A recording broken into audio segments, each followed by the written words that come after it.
morning, everyone. We are starting. And I have a question. Who is first time on Creative Mornings? Yay! We have many new people. So I will tell you briefly about the format. Yes. So Creative Mornings. Today you can also use hashtags. Every month we have a different hashtag for the theme which we have, and it's easy, CMTLN, these 5 letters, and you just tell your friends where are you in the one Friday morning. So Creative Mornings is an event which started in New York in 2008. It is an international format, like maybe you know about TED Talks. It is similar but different. We are making it early morning, and this is, as you see, it's a free breakfast event where creative people gather to talk about different stuff, meet together, and this is also mostly for the local community.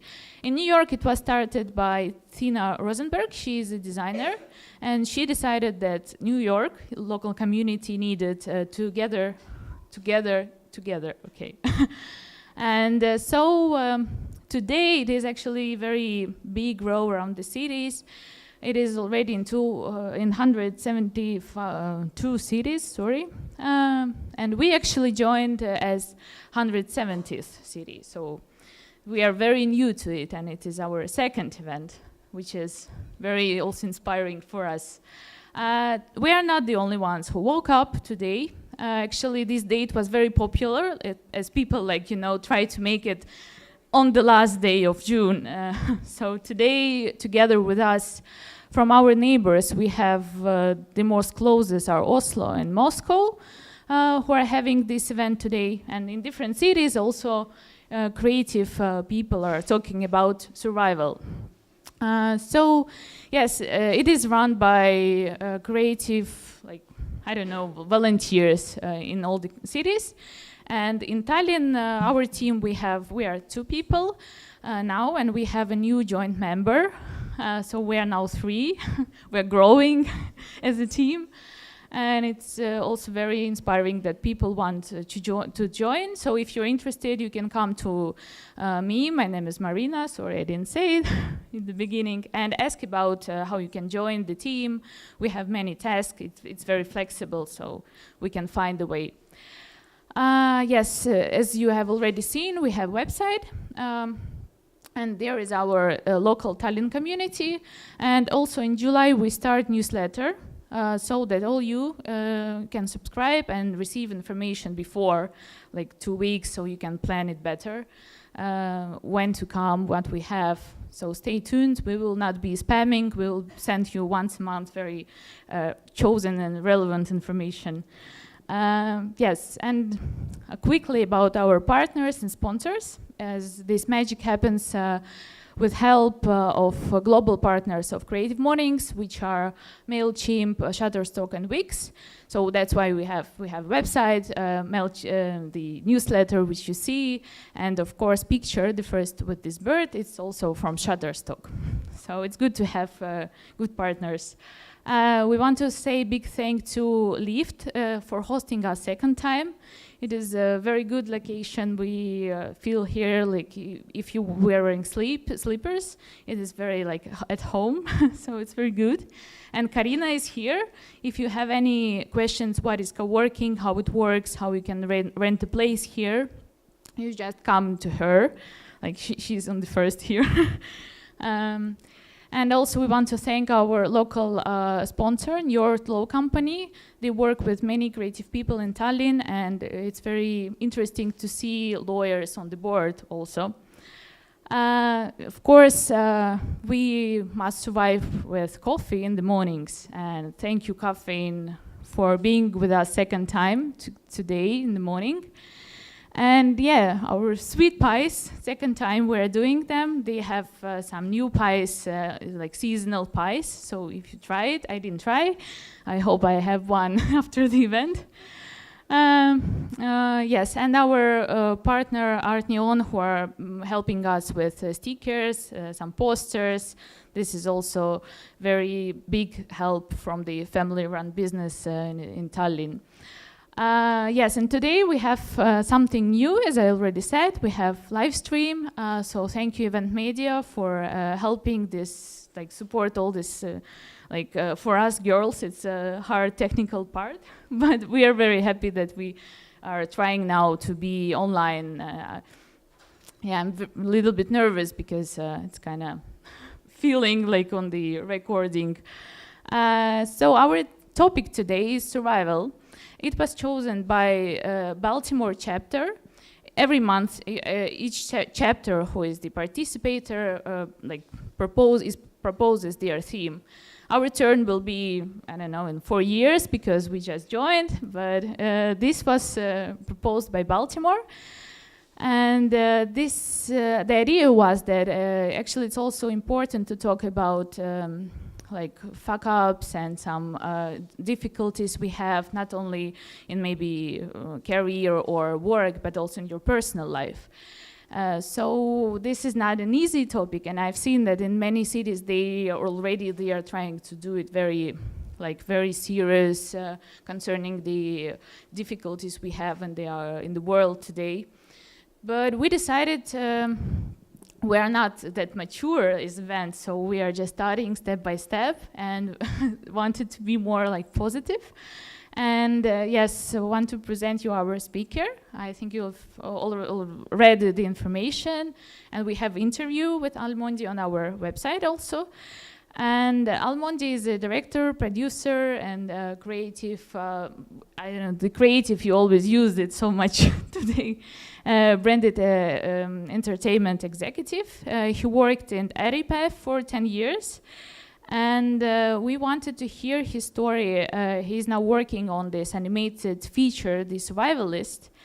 So I think he has lots of interesting to tell us how to run a big scale project and not die in it.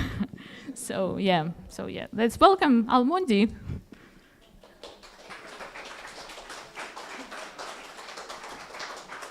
I will just start the presentation.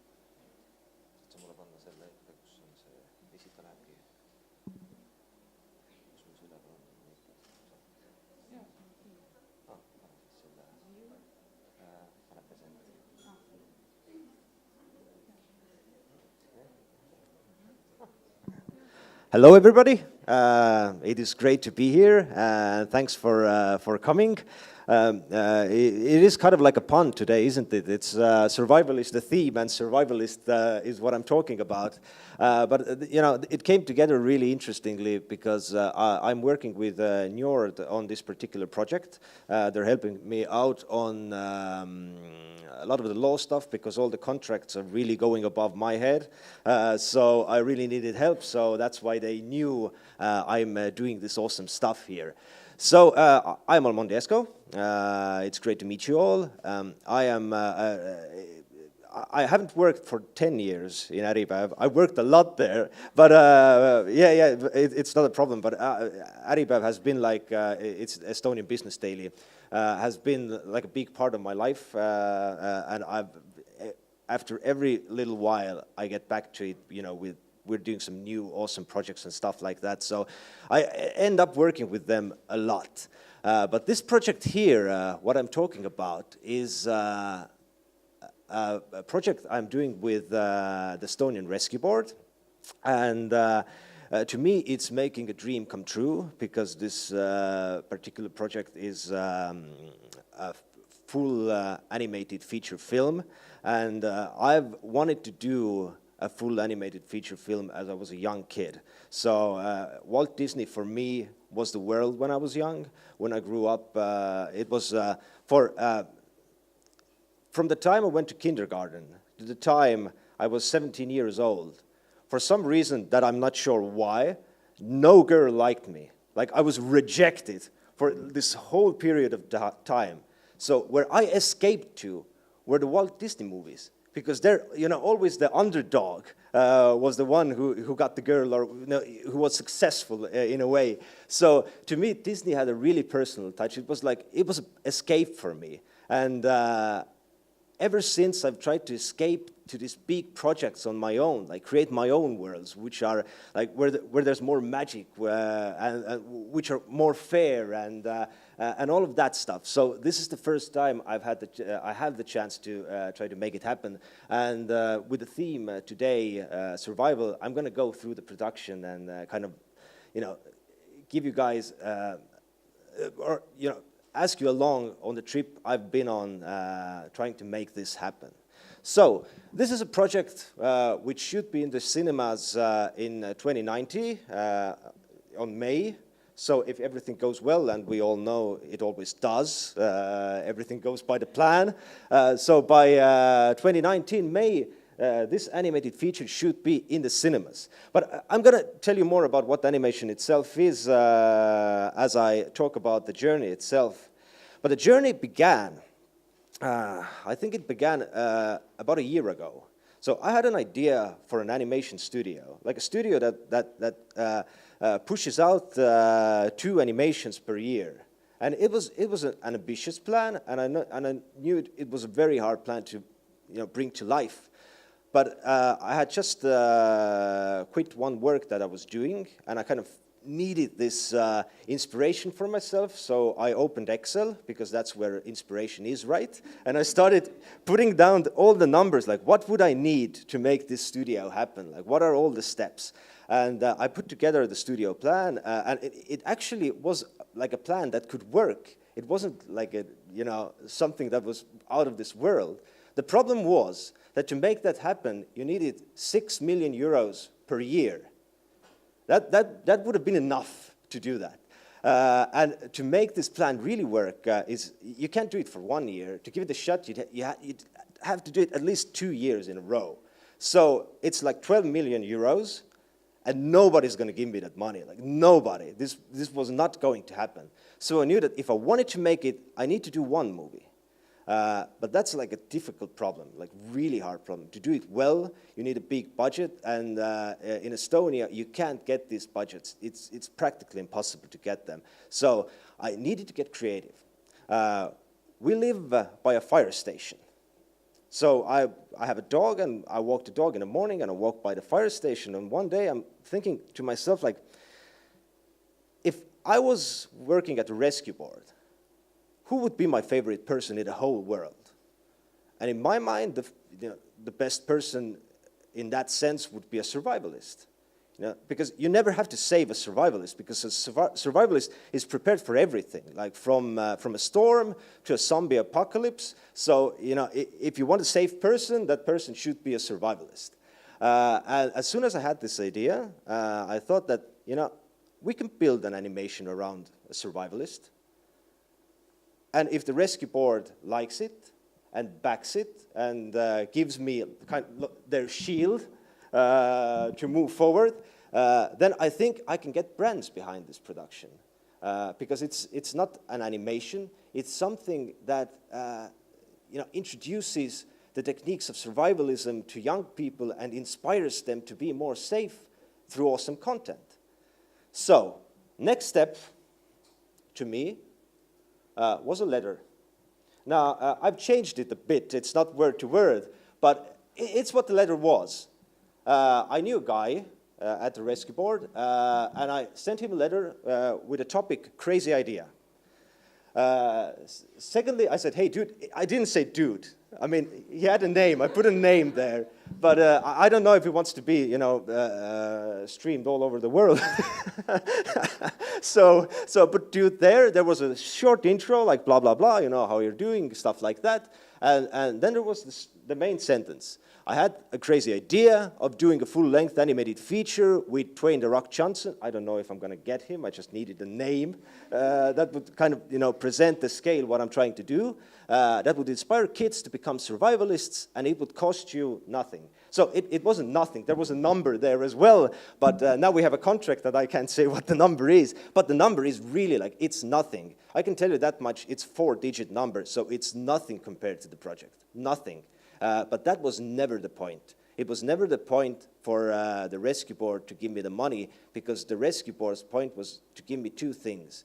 Give me their support and give me their knowledge on survivalism, like all the statistics and stuff, like a partner, the main partner for the whole project. And the money from them was not even the main deal. So that the fact that they give me money at all is like a very good deal for me.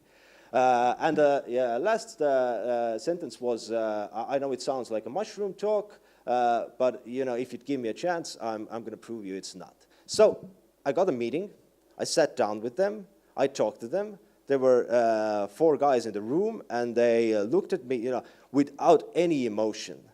Like I rambled, kind of like the same thing I'm doing now, and I talked, and there was no emotion, and then I stopped, and I was like, oh man, this is bad. And then suddenly they said, yeah, that sounds cool. I mean, we should do things like that more. And I got excited about it. And after that, we had to meet for half a year. Oh, everybody alive? Good? Everybody survived. That's great. That's great.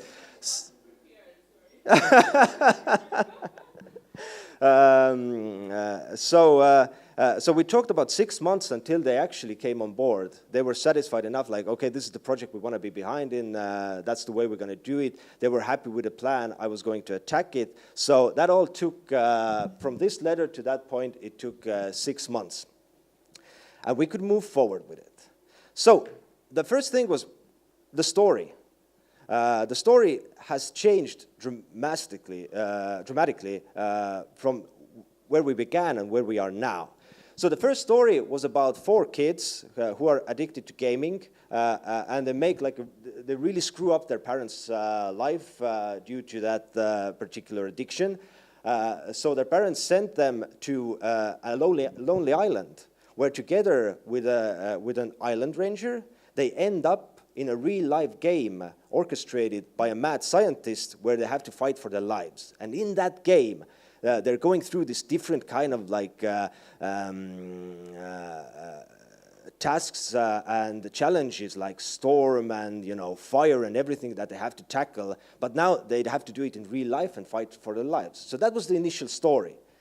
Until this girl came along, who is the scriptwriter for the whole thing, Grete Jadla. She works at IDEA and is an art director. And I needed somebody on the story to help me write it and make it happen, who understands a story and who understands integrating brands. Because integrating brands into the story, which is a big thing for the whole production in terms of it coming like a reality, because we have to bring a lot of brands in and outside of the whole production without it actually killing the production itself, because the story is everything.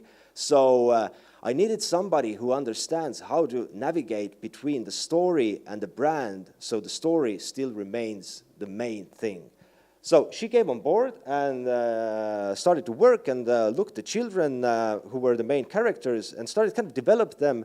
And in her process, what she did, she started to define the children through their parents. So she sent me texts about why the child is how he or she is because of his or her relationship with the parent. And it was she went so deep into it that I said to her that, you know, we can't do that, because if it's like the relationship between a child and a parent is so strong, we have to bring the parents into the animation. There's no other way. We can't make them like a secondary character. They have to be the main characters. And I already sent a no answer to that. Like, we have to go to a different direction. And as soon as I said that, I started thinking like, but wait a minute.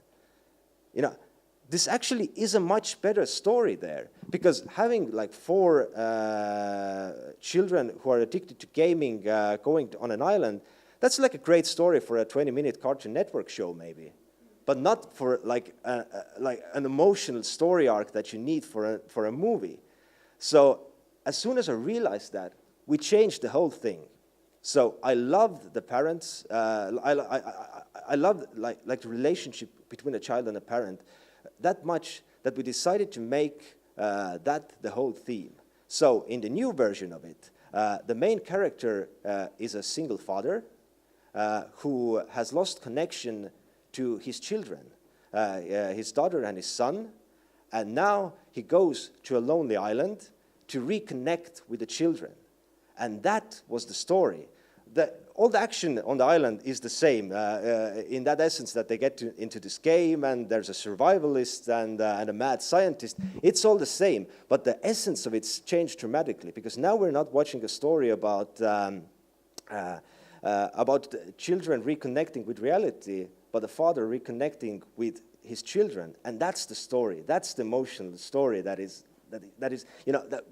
we can follow. So that was the change, and that was what we wanted. We wanted to do the script. That was the first stage of the whole production throughout the 3 years. We needed the script because the script is everything. But to the rescue board, that wasn't good, because they said, we cannot fund a script because it's going to create them like a PR madness if they give out money for something that might happen, in 3 years. It's just not going to work. They said it's going to be so much trouble that they have to step out if that's the case. So they needed something else. They needed something physical they could get their hands on as soon as possible. So we decided on a music video. We're going to create a music video that will promote the whole project. Like, it will be the first introduction to everything what we are doing, And so the movie production, for a short period of time, changed to music production.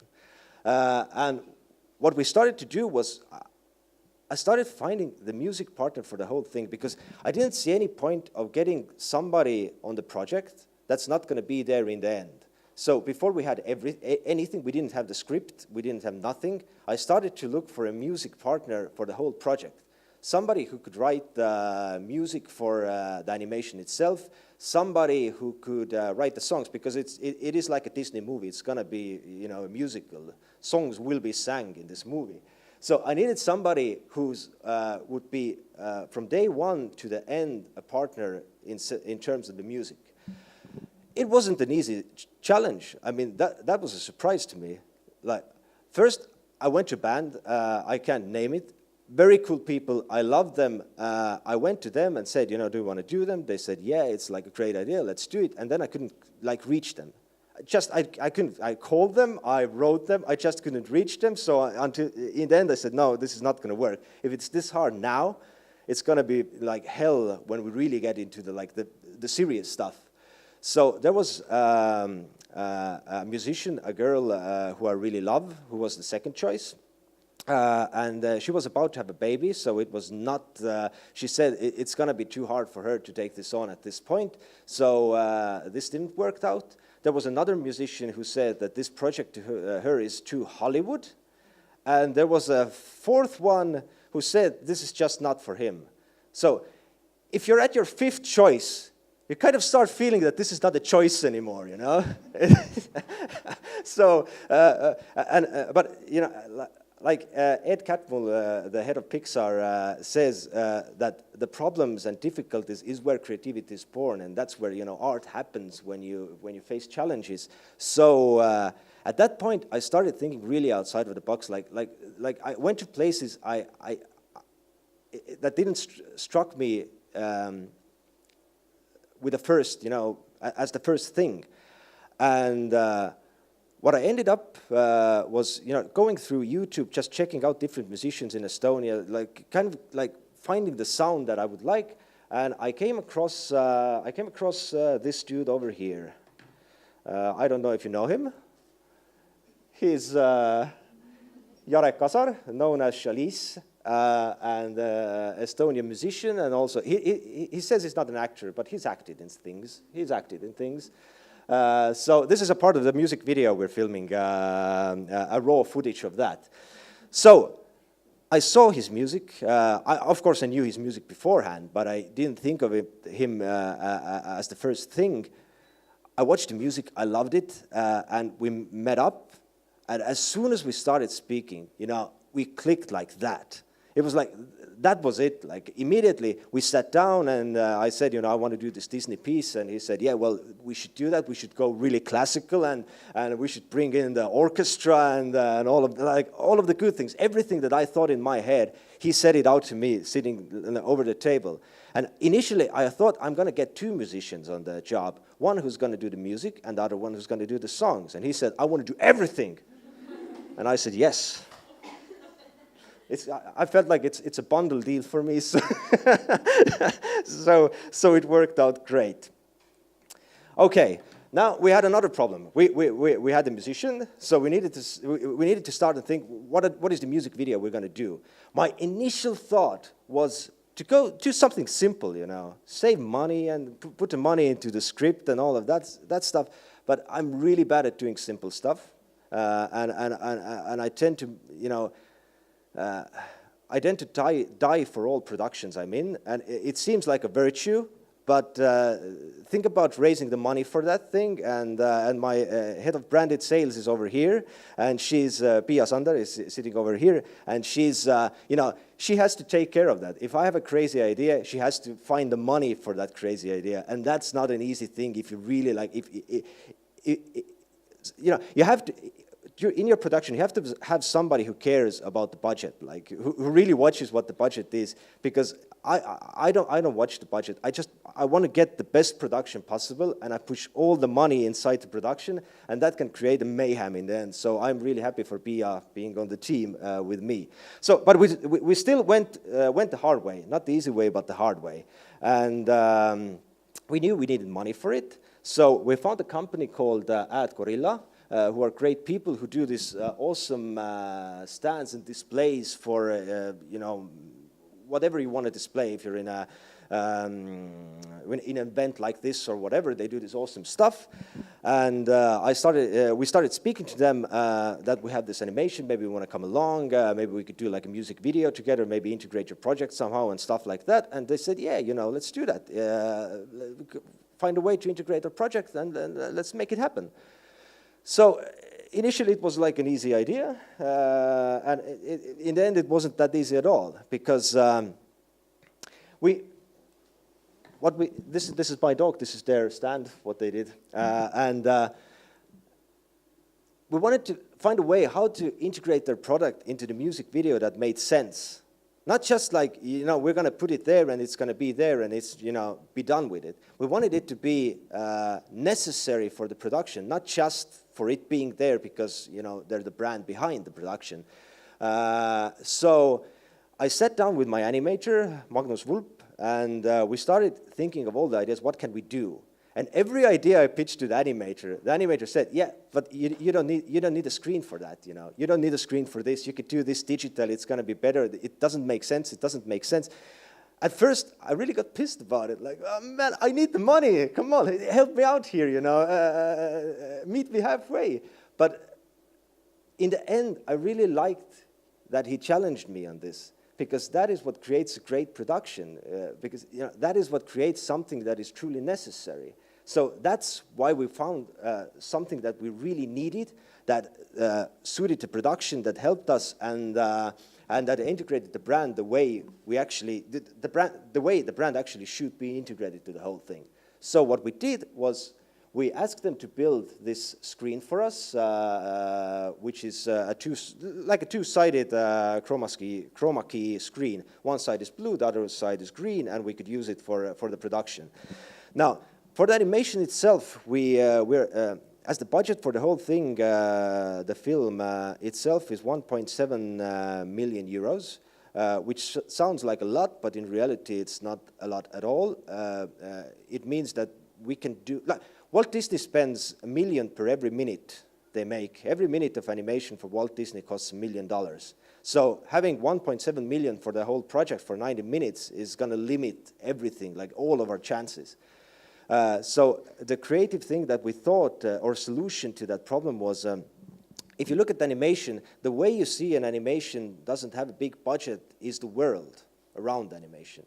The characters people forgive. If the characters are simple, people forgive that simpleness inside the characters. But if the world is simple, that is where the animation becomes cheap.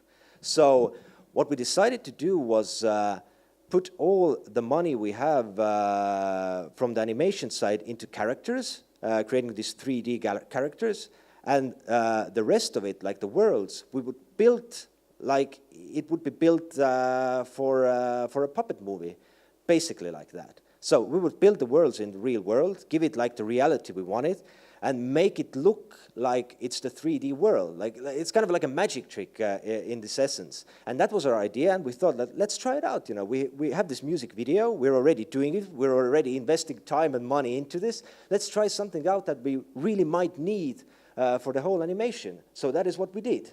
We took the screen. My friend Asmo Villak built these small worlds, 3 small worlds for the animation, or for the music video that followed 3 catastrophic events that people could get themselves in, like find themselves in. Like there's storm, there's fire, and there's water.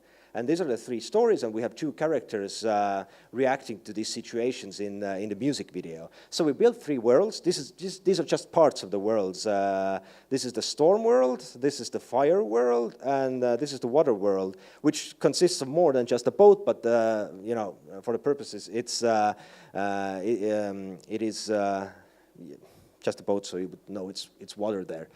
And we all filmed it with their screen. We documented with a web series, and we're going to have a separate music video which kind of like gathers all the awesome footage of while we made it. So that put the brand inside of the production itself, and in a way that the brand was necessary, and the screen behind it was necessary, not just something I'm going to put in because, you know, I need the money. And what we ended up with was this is a small footage of what we ended up here. There's nothing here. You're going to see you know, some effects at the end of the whole thing, but this is the whole thing without any effects. There should be wires there. There should be clothes hanging from the line. There's no characters, no windows, no nothing. But you're going to see what we ended up here. Just a little preview of the whole thing. Let's see if this works.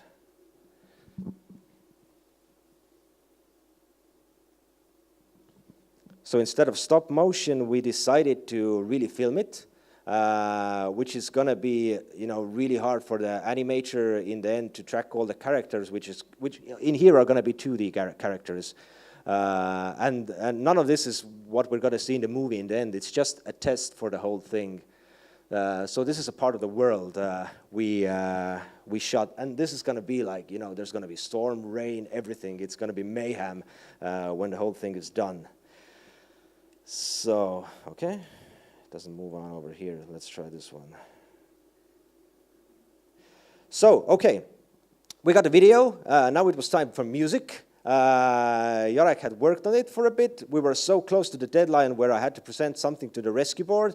And this was really the most important deadline for me because it's, until that point, I've only sold them an idea, nothing like it was only air that they got. So they waited for the music, which was the first part for them, like, okay, we're really, like, we made a good investment. We're not in trouble. So I really felt it, that this was something that needed to be right. So the first thing I got from Jarek, well, it wasn't what we were looking for in terms of the first song.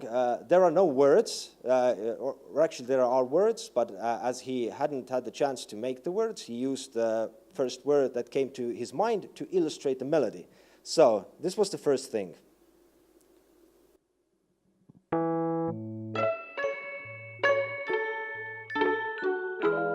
Almondi, Almondi, Almondi, Almondi, Almondi, Almondi, Almondi, Almondi, Almondi, Almondi, Almondi, Almondi, Almondi, Almondi, Almondi, Almondi.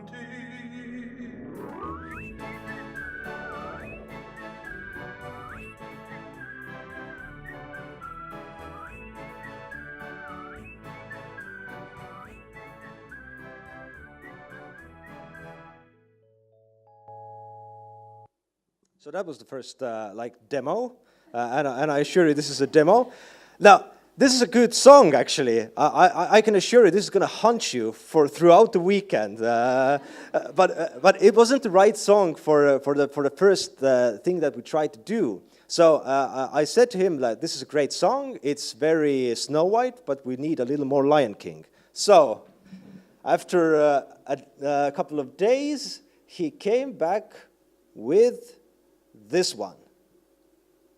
Again, no words. You're gonna understand. At least we have a chorus there.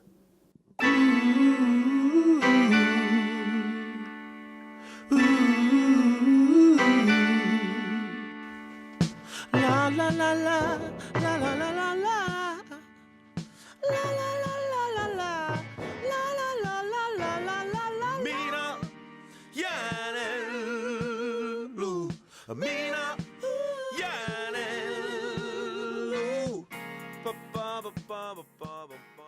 So, and this was actually good. You maybe not for you now, but I listened. I mean, I felt that okay, there's something there. If we add all the orchestra and stuff like that, and their words and things, that it could work. So the next step was creating the words, which were super important to the rescue board, and super important to us because the only way it works if it's not like it has to be a song that you can't connect to the rescue board directly in a way that, this is a song that's going to teach us how to, become a survivalist. Because as soon as it's that, we're going to lose the whole thing. So it needed to be artistic, and this is a part of the process.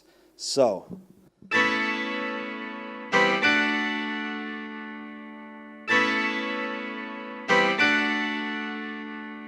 See pole veel lõpp, kui tegijal juhtub. Küll jamadest välja teen, leian, kui tean, mida teen, sest mina jään ellu. Mina jään ellu. Sa hoia kinni, kaabut nüüd tõus. Okay, and now we had a song. We presented it to the rescue board, and they loved it. There was a storyboard that explained animation, and to see the relief in their face was awesome to me, because there was like they couldn't even hide it. When I sent them the song, I sent them the words and the storyboard of how the thing is going to go out. The way that they looked at me was like, "Oh, we're so glad it's not a scam." Oh, like their faces were like, "Oh man." Yeah. They were. I don't even think they really looked at the content I did. They were just happy they got something that that they're not going to lose their jobs over. So the next step here was another challenge. Let's see if I can do it. Oh, I can do it with this one. I have to use. We needed actors for the whole thing, and try getting actors to a project that doesn't have a script. Not an ideal place to start out with. And we need actors to promote the hell out of the project that they're not really knowing what the project is. So, but what I wanted to do was I wanted to get people into the production or into the song, the actors to the song who are going to be in the animation. So again, the whole project, the whole music video, the whole music, the whole song would make more sense. Like it wouldn't be separate to the whole thing, but it would add to the whole thing. And the only way it made sense to me was to use actors who are going to play the main roles in the animated movie, both in the Estonian and the English version. So I came across the first name I wanted for the female lead, who's going to be the survivalist, was Sara Kadak, an Estonian actor and singer who is super awesome. And I was afraid that she's not going to be able to make it because she has a very young child at home, I think 3 months. So I was really afraid that maybe she can't make it happen, but I had to ask her anyway, and she said, "Sure, let's do it." And I'm super happy about it. I don't know how she makes it happen, but she hasn't missed, throughout the whole production, like the music video, the recording of the song, everything, she's missed nothing. She's been there every time, on time, without like any hesitation. So to me, she's like, you know, a superwoman basically. And I'm really happy because she's not only talented, she's like super professional, and I'm really happy to having her on board. So the next thing I needed was a male lead. And I played around with a couple of names. I asked a couple of actors, and they said, you know, I don't know, I need a script. Then I can say if I want to be in this thing. So as the time was ticking, again, I was pressured into making some kind of a choice. And weirdly enough, the choice was in front of me. So I understood that the person who should play the male lead is Jarek Kasar, because I like the voice. He can act well, and he's already, you know, again, the bundle deal went better for me. So so I asked him, and he said, sure, let's do it. So the two leads were now Sara Kadak and Jarek Kasar. Let's see. Then we recorded the whole thing. This is Rasmus Boer working hard with the Song Festival, and he did the arrangements for the band and orchestra for the whole production, which really made it, you know. So you're gonna see in the shortly what it's gonna be like, and this here is now where we are today. It's super unfinished. So many things missing. We're still missing the characters. We're still missing the clothesline over there. But we do have some of the windows, which is good. But this is like kind of the essence where we are today. And I think it's with music as well.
So this is where we are now. As you can see, it's you know, super not done. We still don't have the vocals, like the final vocals, which we're missing here, where Jarek's vocals, he's going to start the whole song. We're missing the characters. We're missing, you know, a whole lot of stuff over here. And the thing about it is that the deadline for the whole thing to be ready in the contract is tomorrow. And this is never going to happen. No, this is like, there's no chance in hell this is going to happen. And to kind of sum the whole thing up is, like, this to me is not only the production, but life in general. It's not about getting to a point where you, like, there really isn't like a safe harbor anywhere. You get to a place and you can stay there for a while, and then you have to move on to the next place, and then to the next place, and then to the next place. And it's like the best case scenario, what you can hope for is like Rivendell in Lord of the Rings, which is like, you know, for a small period of time you could stay with elves and it's going to be fine, and then you have to move to Mordor, you know. That's the kind of, like, that is life in general to me. So, and the only way you can get through this, the only way you can really, like, enjoy it, is if you embrace the whole struggle, if you embrace the whole thing that, you know, tomorrow is the deadline, I'm not going to make it, I'm going to have a difficult conversation on Monday about why it's not done, and why we need extra time, and why we need to push the whole thing to September. And even if we push it to September, by September we're going to have a whole lot of other problems that are going to be big or even bigger than this one. And after that there's going to be new problems and problems after that, and so on and on and on until the very end, like until I'm, you know, dead. That is what the life is going to be. And the only way to embrace it, the only way to like really enjoy it is if you embrace the struggle. And I'd like to end here with what Ed Catmull said about creativity. And I'm just paraphrasing. It's not exactly what he said, but the essence of it was that we all find ourselves on daily basis in whatever we do in situations where we don't know what the solution is. And that is that creates a huge sense of anxiety. But what Ed said is that you shouldn't run from that anxiety. What you should do is stay inside it as long as possible without panicking. Because that is the point where creation happens, where real art happens, where real things happens. Because that is something that is unplanned. That is something where you have to figure out a thing from a place where you have no solutions. And that place is the only place where real creativity happens. So I think that's a great way to approach life in general. So thanks a lot for listening to my story. Thanks a lot for coming along. And I have a final slide here as well, which is a little bye-bye from the whole team.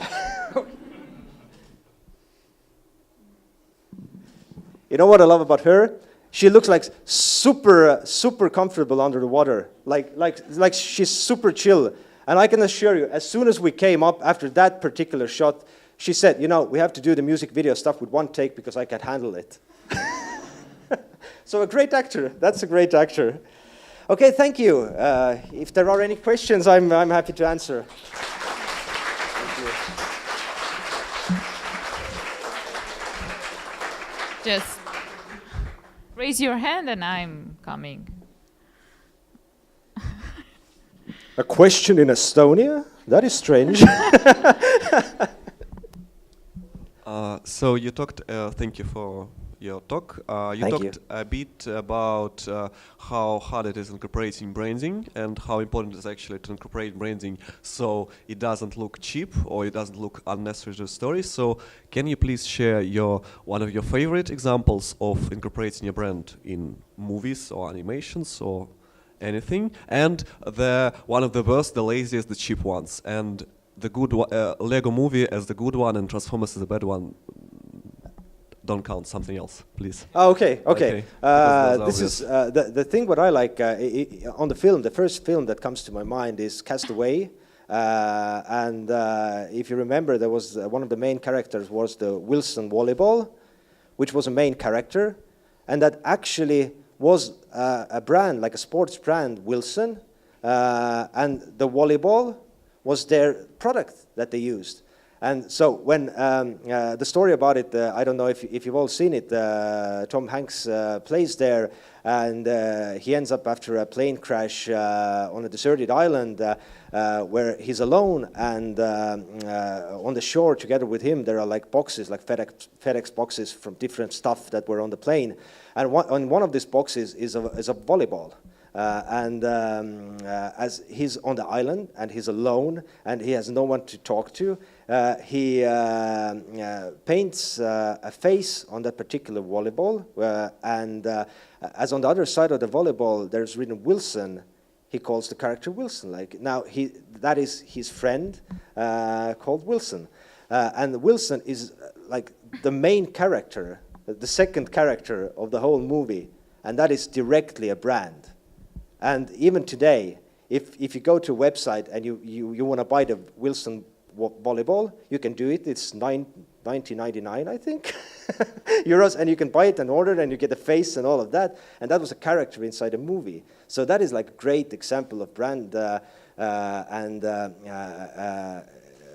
entertainment integration, to my mind.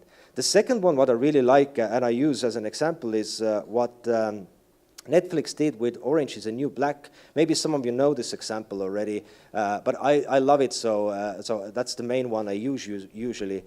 So do you know the series Orange is the New Black? An awesome show. So before the show came out, they published an article together with New York Times, and the article was about female prisoners. And that was it.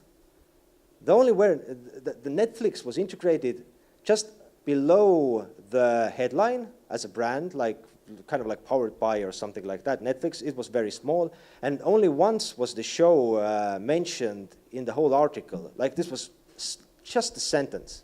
And the rest of it was only about the theme itself, about women who are in prison. And the idea that Netflix had was if they create this article, and if people get engaged about female prisoners, about women in prison, if they get engaged about the stories, then when they come out with the series, then people want to have it. So the whole idea behind that for them was getting people hungry for the topic they're coming out. So they got people hungry, and then they, brought out their plate. And that is like one of the most interesting examples that I know about branded entertainment, because you don't even integrate your brand into the promo production itself. You just integrate the idea, and you plant the idea of what you want to do later on, and you kind of play like a mental chess with the whole thing. You do this, and you hope that if you do this, people are going to like the next thing, what you really want to promote. So these are the two examples that I give. And about like bad cheap ones. Well, yeah. The most horrible one of horrible, because there's a lot of bad product placement, but there must be some really horrible. Well, this is going to get me in trouble. this is going to get me in trouble. Morning, A lot of, I'd say a lot of Estonian TV series can have really like on the nose promo in it, which is not integrated, but is like full on commercial stuff. And I know why they do it. It's because of the budget, and they need the money, and they need the brands to make it happen. But in Estonia, it tends to be like sometimes you watch some shows and they seem not like shows, but a long format advertising with advertisement in between them. So that is what happens. Also, you didn't say, you said not to use Transformers, but it really is a bad one. It really is a bad one. So there are like bad examples in there as well.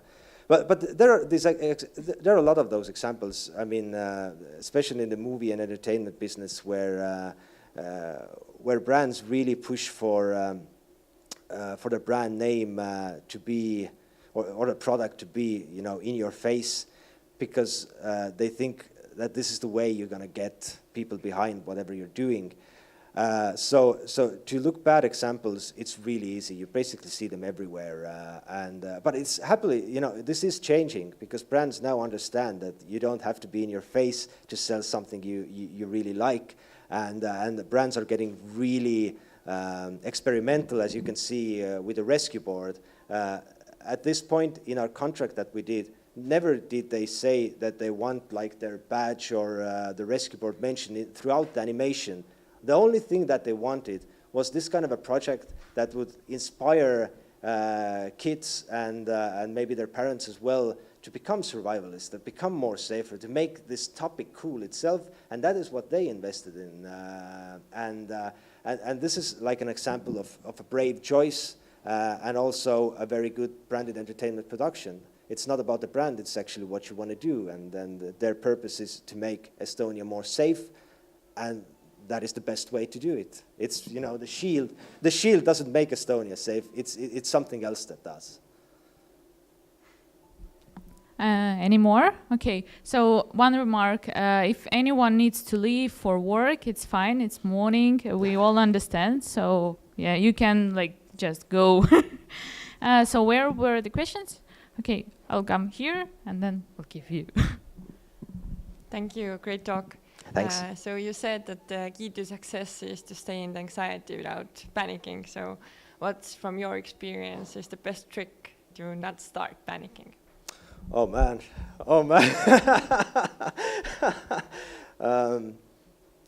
Well, it's good to breathe, but it's what works for me, I think, is I know Eckhart Tolle probably would really be against that one, but I really like to look at the past for that one, because I do get a lot of anxieties about my work when I do it, and some things really can get me down. Like I really worry if that's a good choice or not, and I'm so often in these situations where I don't see the solution, and the solution has to come like right now. So what I do is I look at the past, the same situations where I've been in, and see how these situations have worked out. Like is there a reason for my panic? Like, does my past support the panic I'm feeling right now, or does my past support something else? It's kind of like going on a roller coaster, you know. If you survived, all of the roller coaster rides until you're 32, like me, then probably when you go on a roller coaster, you're not going to die there, you know, of fear. It's not going to happen because the past does not support it. So that is one thing where I find that is where I find objective information about my fear. Like, has this happened before, and what has been the solution, and did I survive it, and why did I survive it, and did my anxiety have anything to do with it? And that is one more thing about the anxiety, I think, which is important to understand, and I tend to forget it like over and over and over again, is like there's no point in worrying. Like literally, nothing good can come out of worrying. If you worry, there's not a solution hidden in worrying. You can't worry yourself to a solution. That is not going to happen. Worrying is just you're feeling shitty because of something, because of not knowing the solution. So the feeling itself is absolutely pointless. So that is one thing I try to, kind of remember myself or keep in my mind where I'm in a tough situation, because whatever is the solution, the worrying is not a part of it. So so maybe these two things. Thanks. Yeah, thanks. Yeah, I just wonder, how was that video made? Did you were in some swimming pool? Oh yeah. We were actually in the school I used to go. It's Pelgulinna Gymnasium, and they had the swimming pool there, and they were awesome enough to give it to us for free use, because all the lessons had ended, and we put a green screen inside the water. So behind there is a green screen stand, and we had this small camera, which is actually like a Sony camera, not like a big, like an action camera. Like the main camera for the whole project was an action camera, because it was the best one for this. And this was just, this is like a selfie. This is like a proper selfie. And lungs filled with air, you go down and pull out bubbles or push out bubbles, and that's it. That's it. And not panic while you're there. Very cool. Any questions?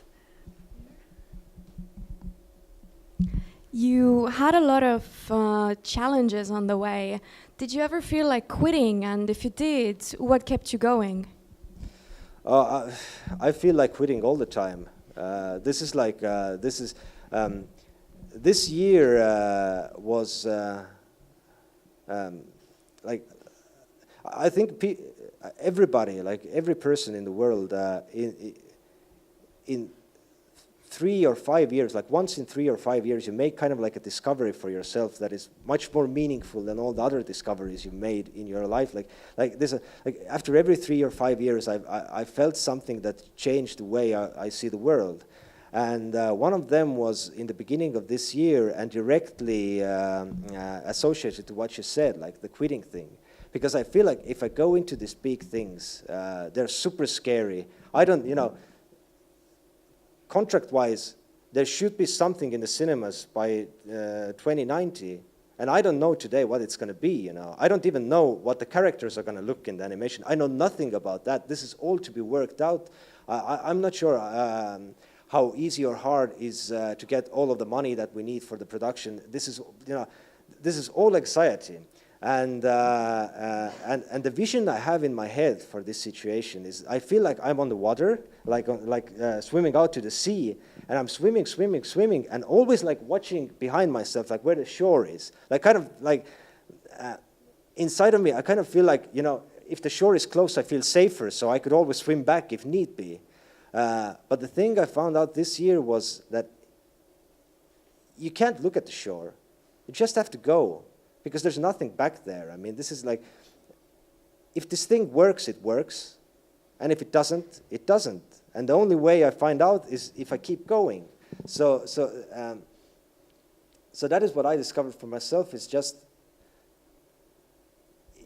if you want to see what you can do, if you really want to give yourself a chance, and again, if you really want to embrace life itself, basically, it's just, don't look at the shore. Just go, you know. Just go, go until you can, as far as you can, and find, a dry place or a piece of land in front of you. Don't check out the shore behind you. So maybe that's something. Or maybe that's the answer to your question. I don't know if it is, but it's basically the solution. Not to quit is just to move on. And I know it's stupid. It sounds like it sounds pointless, but to me that is it. That is it. Just stop looking at the shore and move forward and see again if there's spaces for worrying and if there's spaces for fear. Because if you go back to the shore, you never know if you could have done it at the first place. So yeah, I hope it was some kind of an answer for you. Okay. Since this is such a big project of yours, are you constantly working on this one project, or you're doing some side projects as well? I'm doing side projects as well at this point, but we made a decision with Pia that we need to stop doing that, and we need to put all in for this project now and find a way to do that, because we had side things that we were working on, and the words started to collide really much. So we know that it's good to have like a second business to what you're doing. It's always a wise choice not to have everything in one basket for several reasons. But the thing we decided to do was instead of trying to create two different worlds at the same time, we're going to put all into this one world, and whatever business comes out of that organically is what we're going to follow. So that is the thing we made. So today we still have a couple of things we need to end, and then we're going to concentrate on this project full on, and then try to find organically these new things to do, like to widen the whole thing and not have everything in one basket. So we have, like, if anyone has one quick question, no? Or one very long one. No. with a super short answer. Yeah. Okay, then I see that. Yeah, we're done with questions. I'm just so thank you. I'm just branding. Thank you guys. Thank you guys. Thank you a lot for telling us your story. We hope that you will survive on Monday. It will be fine. Yeah, like let's cheer up with applause. Yeah. Thank you. I'm super looking forward to hearing all of your stories. So I hope this event goes on and on and on, and I can come. I live so nearby, so it would be great to do these morning sessions. Yes, sure. Join us. So we will inform you about next event by newsletter and by Facebook. So stay tuned, see how we are going. In July, we will also have very interesting topic. And also you can leave your these name tags on the table so we can make a picture. We see who was on the event. And also we can do here, if you have time, we can do some pictures. But branding is not just we are starting. And also we have some pies there on kitchen. We can finish them, and yeah. So thank you for coming. Have a good working day. Have a good weekend. Yeah. Thank you. That's it.